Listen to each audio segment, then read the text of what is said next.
Welcome, Frank. Congratulations on Urchin. This is Harris Dickinson's directorial debut. Very exciting, very buzzy film. Tell us how you came to connect with Harris for this film to play Mike. Hello, nice to be here. Thanks for having me. I auditioned for Harris. Shaheen Bey brought me in. Shaheen brought me in.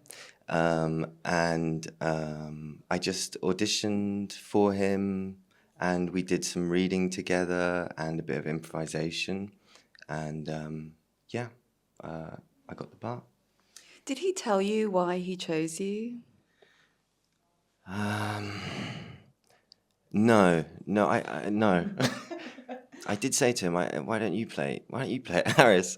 And he said that he liked what I was doing, and he never wanted to be in it as well. But he is in it briefly. He is in it briefly, yes. We had an actor drop out quite close to filming, and they were trying to get someone else to play it, and we're getting closer, and then the idea started to be floated that maybe, Harris was saying, maybe should I play it? I'm a bit worried because we don't have time to brief this new actor with stuff, but he really wasn't sure. And I just called him that evening and was like, you have to do it. And I'm so happy Well that played. he did. Yeah.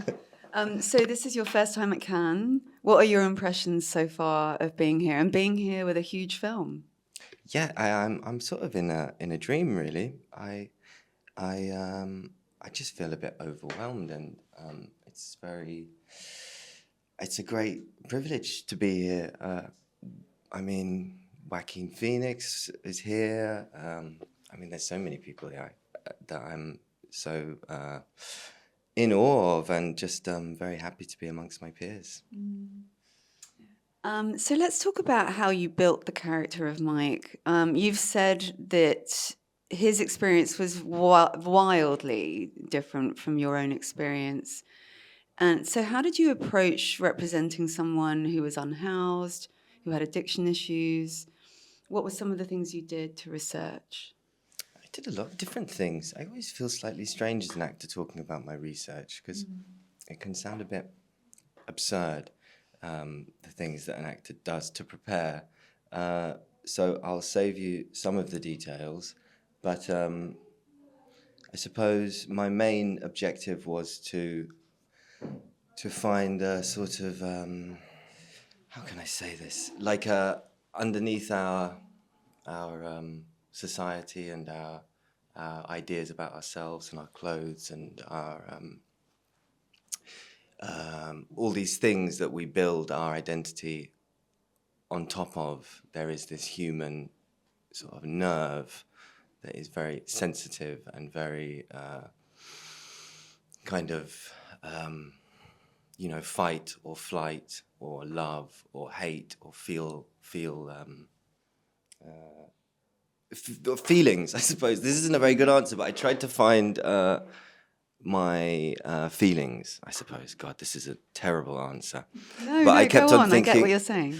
I kept on thinking inside out, always inside out, never outside in. So it was always trying to just find my humanity and my empathy and all these things, because Mike kind of goes up and down, and the script is not like a conventional script in many ways. So it was quite difficult to impose conventional structures onto it, because it seemed like Mike sort of lived and died in every breath, and everything meant so much to him. So, making a new friend was a really big deal for him, or things that maybe I would take for granted, like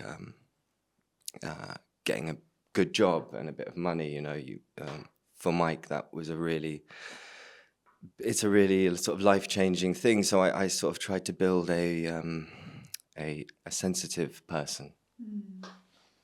Harris has said that it was really important to him that we don't feel judgment of Mike. What were some of the ways that you and he talked about representing that and making sure that we don't feel that? Harris and I spoke a lot about dignity and about making sure Mike is dignified and has dignity, because I think if you're in a difficult situation, that can be one of the first things that goes, is you don't feel like very much, and you are kind of, you feel people aren't maybe treating you like a human being in that way. And I think it's people who maybe don't have somewhere to live. It's all of us, you know. You speak of addiction, or I don't like the word homeless, but someone who is prone to living without structure, conventional structure. You can dehumanize people, and once you dehumanize people as not being human, you can kind of do whatever you want with them, because they're not a human being, which is, we're all human beings. So we really wanted to make Mike a full, dignified person. Could you maybe talk about a particular scene that you found challenging in some way, or that was, you look back on it, has left you with a very kind of huge impression of this experience? There's a scene where Mike sings Atomic Kitten in the karaoke. I love Atomic Kitten. Yeah. And I loved that scene. That had an impression on me. I remember when we were shooting that, one thing that I always found very difficult that Harris really helped me with is I found it all quite sad, the story. And I found Mike he broke my heart, you know. But as an actor, I couldn't be brokenhearted for him, because the whole film relied on Mike having hope and belief. And so that Atomic Kitten scene, I just remember we did it over and over, because I was like, this is so sad, Harris.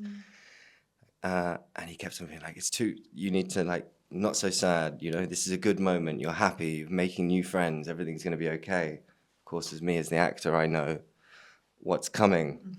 Given your experience in the industry, how would you say that Harris's style maybe differs from other directors you've worked with? Harris really knows what he wants. I was very impressed with that. He really, once he got what he wanted, he was able to say, "We've got it. You know, it's fine. We're going to move on." Of course, he would always give me as many takes as I needed or wanted, but he was able to make decisions quickly, which I'm not saying other directors don't do, but I was really. I guess I was proud of him, because he was dealing with so much stuff, you know. I just had Mike to deal with, which was enough. But he had all the crew to deal with. He had to speak to everyone, the financing, all this stuff. So he really kept everything. He's very, what is he? He's a good director.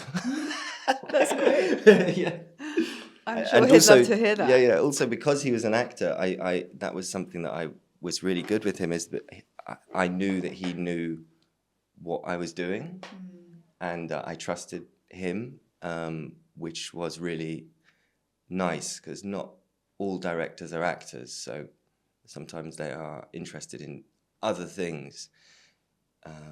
Harris had the great ability to be incredibly invested in the performance and everything that went around it. He's an actor's director. He is an actor's director, yeah.